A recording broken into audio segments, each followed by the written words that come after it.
Oh my God. Did we just do this? I think we did. We did do it. We did it. We're here. We are Yes. here in the Dominican Republic. Wow. I think we need to tell them how we did it and what we did. Yes. Let's share our journey. Let's share. You guys want to know? Stay tuned. We're about to share some shit with y'all. Hold tight.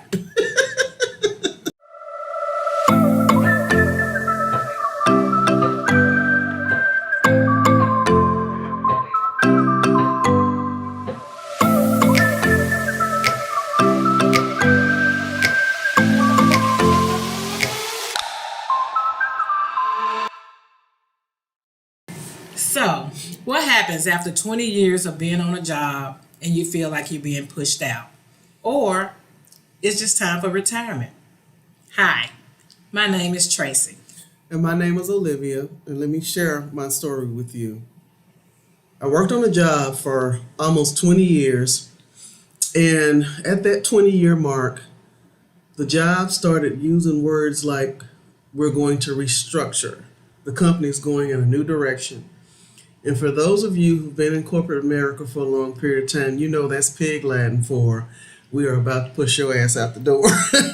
So that is exactly what they did. They pushed me out of the door. And I wasn't ready to be pushed out of the door, but that's what they did.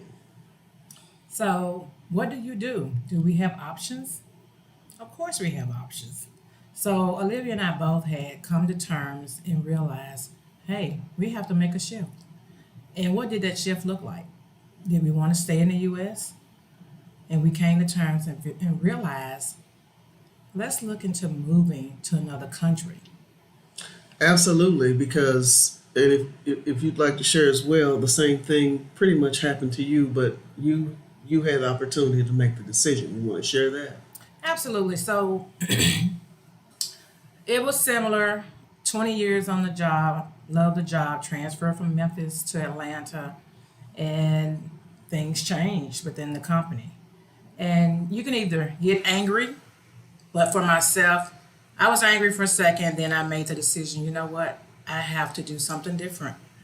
When it's close to retirement, we have to be prepared. Sometimes we're not prepared at 100%, but we have to shift and make decisions that's going to be better for us within the age group that we're in. I'm 54, so it was time. After the anger, you have to shift and make a difference. And so that difference for me was, let's look into other options.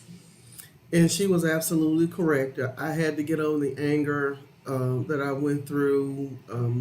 I even tried to go back into corporate America because, when you work with a lot of different people try to come for you and say, hey, come do this for me. But I realized that the way the way that corporate America works now is different, and it is not what I was used to. It's not what we're used to. The culture has changed, and you just have to get to the point where you realize, okay, it's time to hand that shit over to somebody else, and then back up and look around and see what else is there for you to do.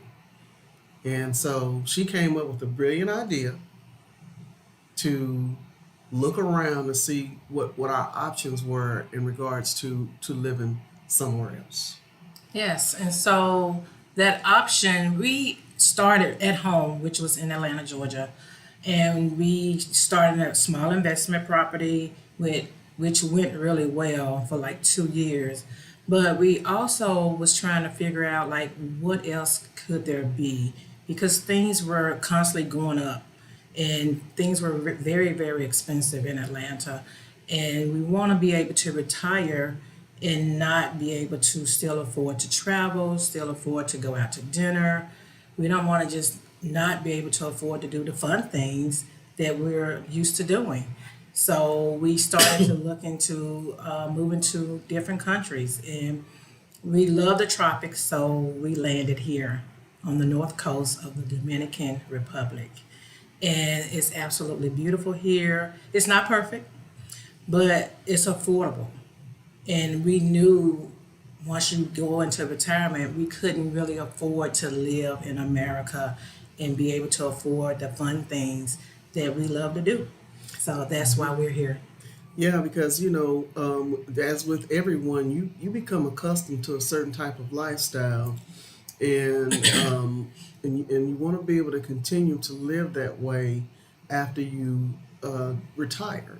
Unfortunately, in Atlanta, Georgia, or the U.S. period, we would have had to. I'm 59.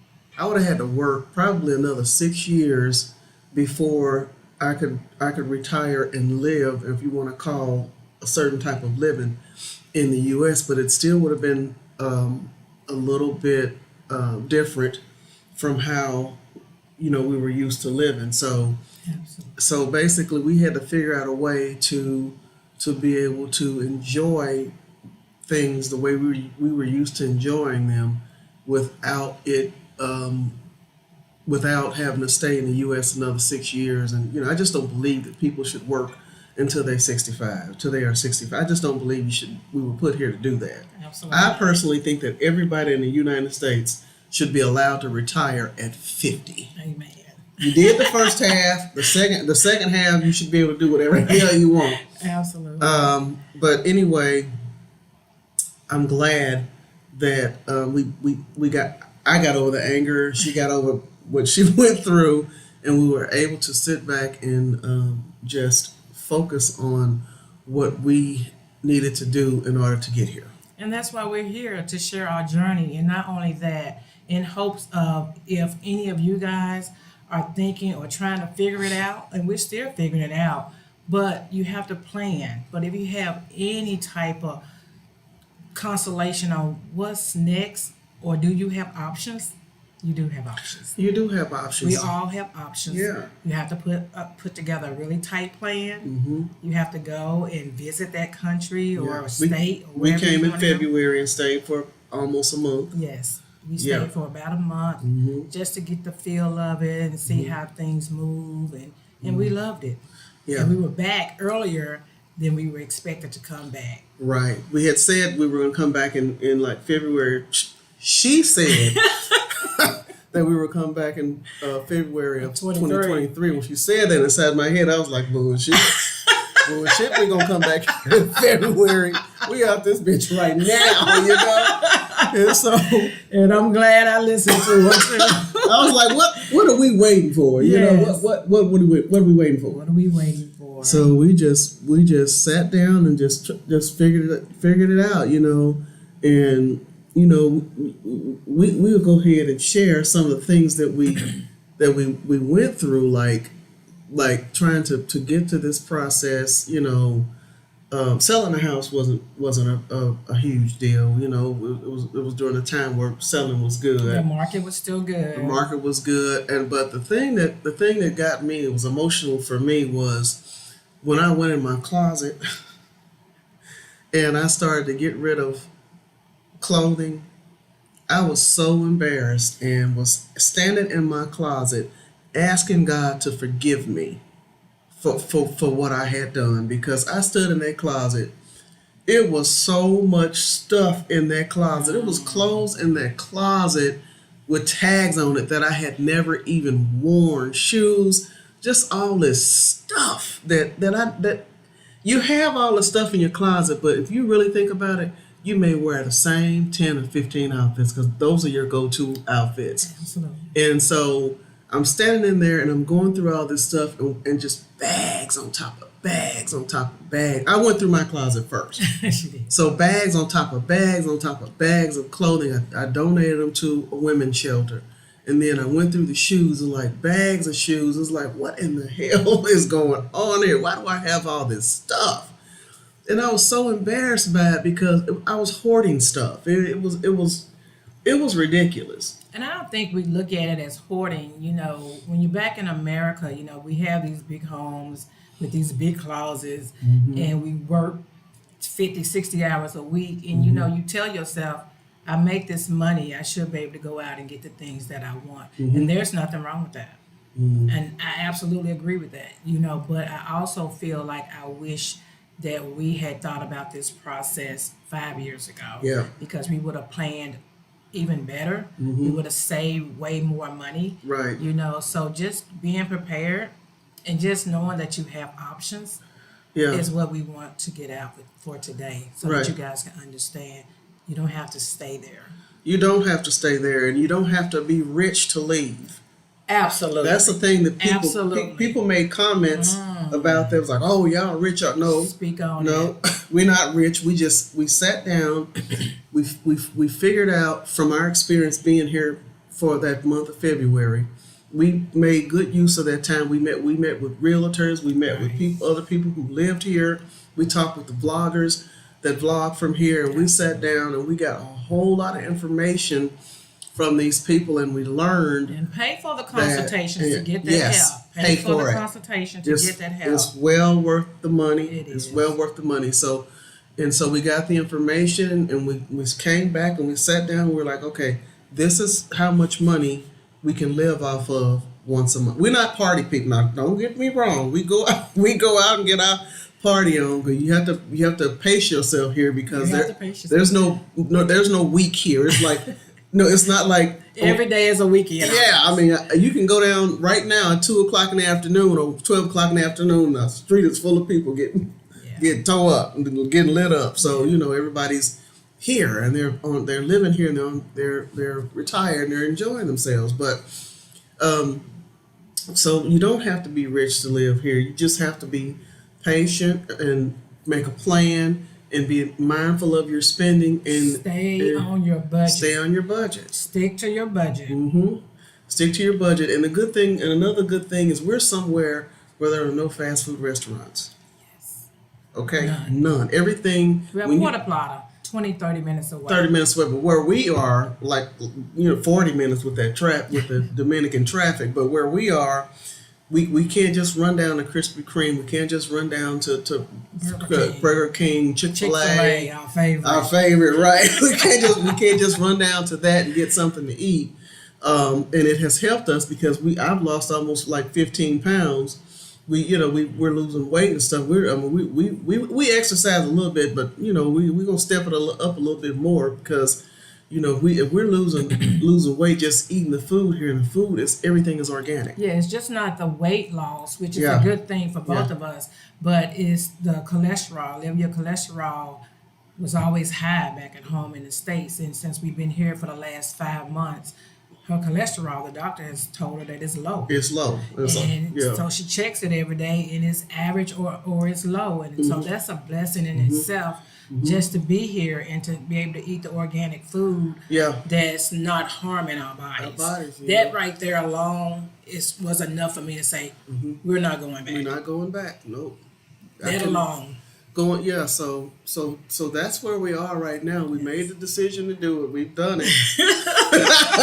We did it. We did it. And we are happy here. We love it here. love These people here are my people. My people are just beautiful. They are beautiful. And they people, have a good nice personality, people. and they go out of their way to help you do things. And we're trying to, the Spanish is coming in there a little bit, but a lot of these people speak English. A lot of them speak lot of them English, you so you can get can- by you can do really it. easy with Yeah. speaking, English. Most of them understand you.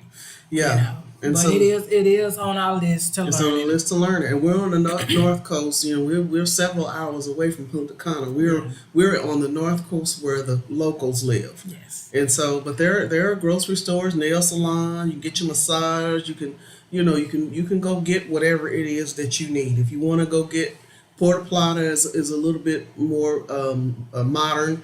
If you want to go up there and do modern things, they have movie theaters and stuff like that. But we chose to live here because we like the whole country aspect of it. You go outside to do something, and you very well just may be walking next to a cow. I'm in a feud with a chicken right now.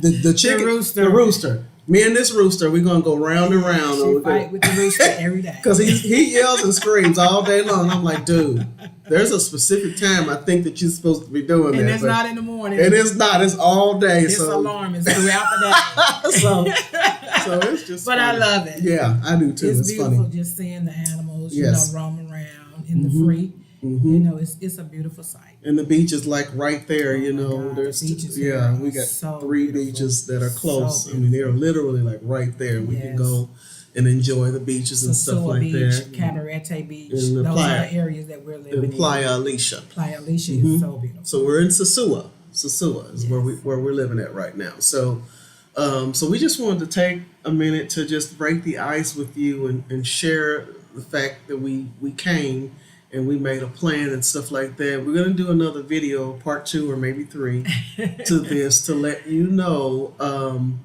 that exactly what we went through as far as our financial plan or whatever. And then we're gonna talk to you about some of the things that we experienced since being here that we think that we need to share with you.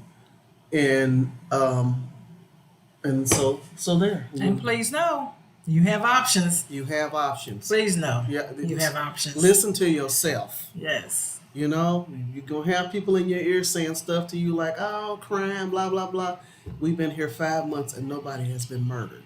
Yes. No schools have been shot up. No clubs have been shot up. No. No. None of that. So we feel absolutely safe. Safe. We Yes. do. Okay, so we'll be back talking to you again, give you a little bit more information, and hopefully if you have any questions or anything, leave comments down below. And don't forget to like, share, and subscribe. Subscribe. Yes. Thank you guys. Thank you. Till Bye bye. next time. Till next time. Bye bye.